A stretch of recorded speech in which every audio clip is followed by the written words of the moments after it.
Okay, so I just got done doing a sprinkler test to gauge how much water my sprinkler system put out, and I'll go over the results and talk about that more here in a minute. But today what I wanted to do is create a video and talk about watering. In sprinkler systems, I often get asked, how much should I water? How much do you water? How often? Et cetera, et cetera. And so I kind of want to dig into that a little bit today and talk about some of that stuff. So just to begin with, I'm at the 1 month mark. I'm like at 1 month and 1 day or 2 days into having my sod down. It looks pretty good. I've been watering a ton because you want to water a ton when you get your sod down, just to kind of get your water going and get your sod rooted in and get a good healthy lawn to start. And I'm to the point now where I want to taper this thing off, cut down on my water bill, and I don't need to be putting as much water on this thing. I'm also going away to Oregon for 2 weeks starting tomorrow for my wedding. So I want to get my sprinkler system dialed in and know that things are running and we're good to go. So there's a lot of factors that are going to play into how much should I water.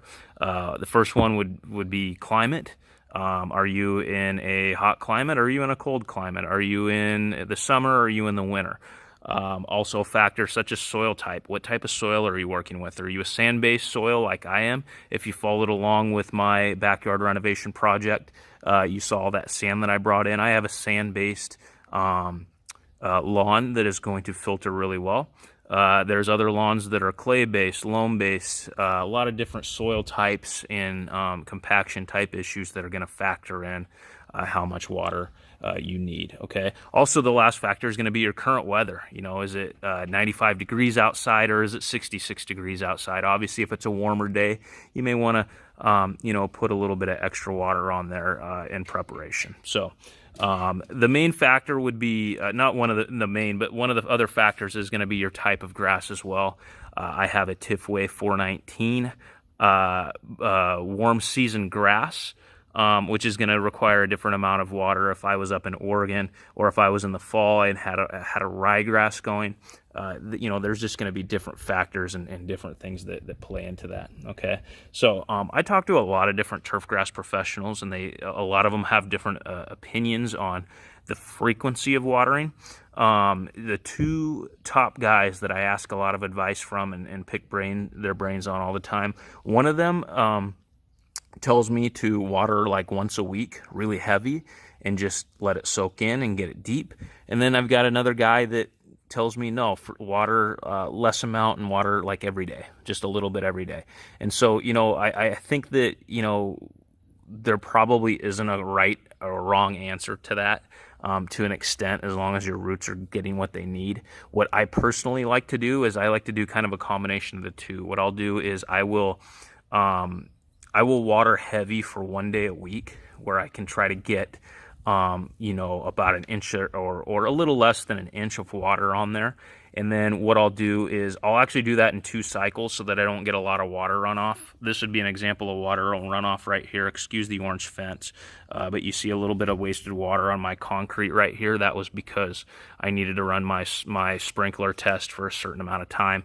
And that's not a lot of water runoff, but if I was to run this thing for like 20 minutes straight, I'd have water, 3 feet deep onto my concrete and over there in my flower beds, and just I'd be wasting a lot of water. So what I'll do is I'll run it a lot of times for a certain amount of time, say 10 minutes, and then I'll let it kind of sit and soak into the soil a little bit, and then run it again right after that for the second half so that it gets a total amount deep into those roots that I want. So I'll do that like once a week, and then what I'll do is I'll also again, kind of depends upon the weather. If we have a 95-degree day, I may run it early in the morning. If I see it's going to be a hot one, a couple of times throughout the week, I will just, let it just get a light drink, maybe run it for, sometimes 3 to 5 minutes and just get a little bit of water. If it's a cooler week and it's been, 70 degrees all week and we've had some overcast days and I don't think it needs it, I'm just not going to waste water that isn't necessarily going to need to be used. Okay, so getting back to what I talked about at the very first thing is you want to know what your sprinklers are putting out, and that's what I did with this test today.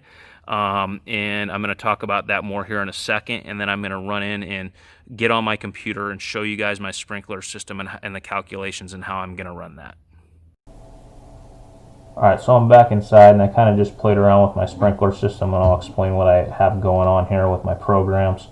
A little bit frustrating. I've noticed that this Orbit sprinkler timer, when I change it online, it doesn't save. I've got to do it from the app.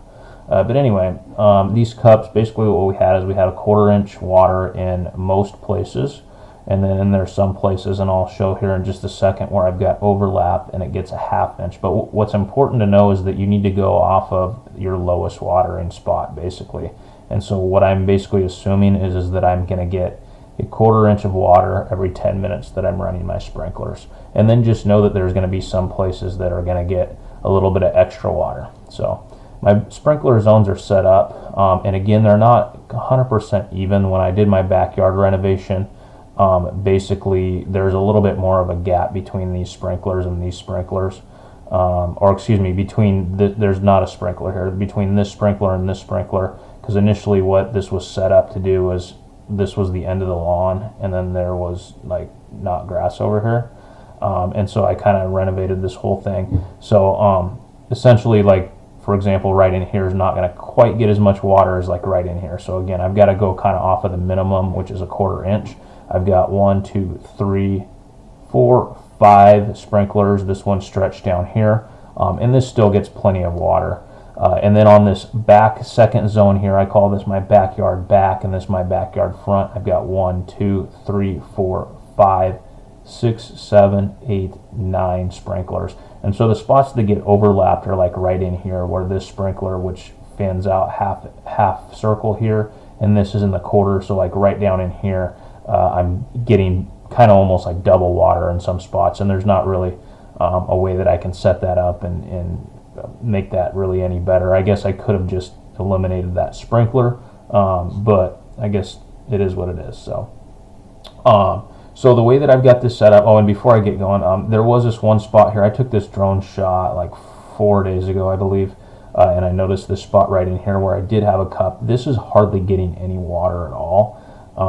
Basically, I've got this set up on an adjustable thing, so it's kind of shooting here, and then these ones kind of go from the 1/4 right here. But right in here, we're getting a little lack of water, so I'm going to adjust the sprinkler head a little bit, because I've got adjustable sprinkler heads, and try to get a little bit more water in here. But know that I'm going to have to kind of come out like once a week with a hose and kind of just put a little bit of extra water on this as well. I did flood this thing really good, and it came back like a day or two later. That's the good thing about this Bermuda grass, is that even if you don't put enough water on it and it kind of goes a little bit dormant on you, it's going to come back really quick. So as I mentioned, I'm going on vacation for a couple weeks, a little bit worried about that, but also not too worried. I kind of played around with it, because if it does go a little bit dormant on me, it'll come back pretty quick. And actually, the way that I've got this water set up, I've actually got it set up to probably do a little bit more water than what I actually need. Again, kind of weather dependent. So with this program here, hopefully this has updated from my phone. I've got these different programs. I got my backyard once a week program that I'm going to run on Monday mornings. I'm going to start it at 6 a.m. here, and I'm going to run both the front yard back and front yard front for 10 minutes each. And I'm actually going to do this 3 times. I know I mentioned that I was going to only do it twice, but I need to get essentially about a half hour worth of water. So instead of going like 15 minutes twice and having a little bit more runoff, kind of like what I talked about, I just figured I'll pound it 3 different times, one after another, for 10 minutes. And again, this might not be ideal. I'm just going to kind of play around with this and see how I like it, and I can always adjust from there. So it's going to run 3 different times on Monday morning for 10 minutes a piece for a total of half hour, and should pound in approximately 3/4 of an inch in some of the low spots, and then over an inch in some spots, even as much as maybe even an inch and a half, which will get that good once a week. My drip irrigation zone, I'm not really talking about drip irrigation today, but I have it set for 10 minutes. I think it's every other day, and I don't really know what I'm doing with that. I know that it runs out basically 2 gallons a minute. And so I'm basically just know that I'm getting a 1/3 of a gallon sort of thing, and I don't know whether it's right or wrong. I don't really know a lot about plants, but I do know that they seem to be doing really well. So maybe I'm overwatering. I don't know. I've got my other zone here for midweek quench, I called it. I've got it set twice a week on Wednesday and Fridays. We're just gonna, get 5 minutes each on it, just to kind of get it wet, basically, and whatnot. So, again, if I look at the weather forecast and I see we're going to get like a 100-degree day, I may pop it on in that morning before it gets warm, and try to give it a few extra minutes. But that's what I'm just going to start off and play with. And again, the good thing about grass is if it goes a little bit dormant on you, you just put a little bit more water on it. And if you notice that it seems to be doing good, you can back the water off a little bit. Again, I'm kind of playing a little bit extra safe, I think, because again, I'm not going to be here. I'm not going to be able to check it. And I don't want it to go dormant, even though, again, it's not going to be the end of the world.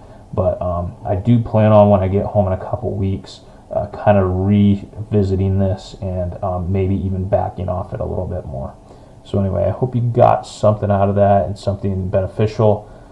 Let me know if you have any questions, or if you have any constructive criticism or anything, any thoughts or input. This is just the way that I've got mine set up for right now, because a lot of you guys ask, and that's what we'll see how it looks in a couple weeks when I get home.